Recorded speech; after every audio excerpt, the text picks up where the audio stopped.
Ну вот, собственно, лампочка, которую прислали мне китайцы с Алиэкспресса. Вот. Лампочка, которая умеет очень хитрым образом гореть. Притом у них 3 режима горения. У нее эффект пламени.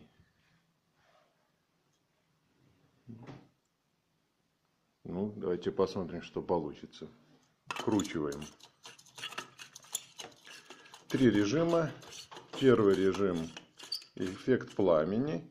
Второй режим эффект такого пульсирующего пламени. Просто какой-то огненной пульсации. Ну и третий режим просто горение. Сейчас посмотрим, какой режим запустится. А запускаются они просто поочередно. Ну вот сейчас вот пошло горение. То есть первый режим. Вот в таком вот виде. Очень даже правдоподобно и красиво. Давайте попробуем издалека посмотреть.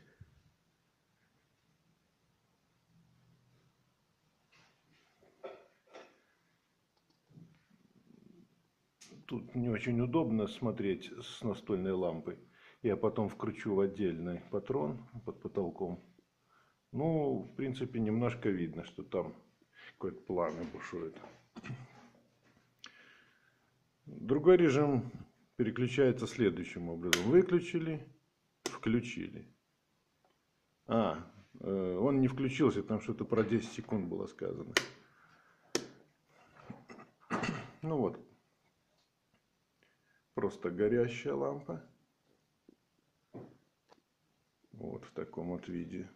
Такое равномерное горение. Ну и еще один режим. Так, это опять у нас огонь включился. Сейчас равномерное горение. Ну и вот как пульсация. Вот видите.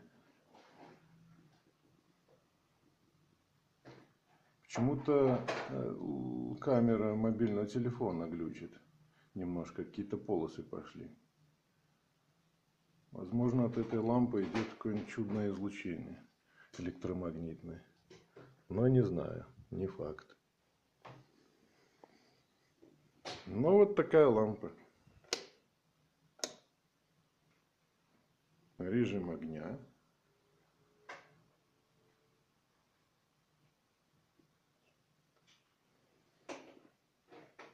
Можно очень прикольный декоративный костерчик сделать. Или камин какой-нибудь декоративный собрать. Вполне правдоподобно выглядит как пламя костра. Имитация горения практически 100%.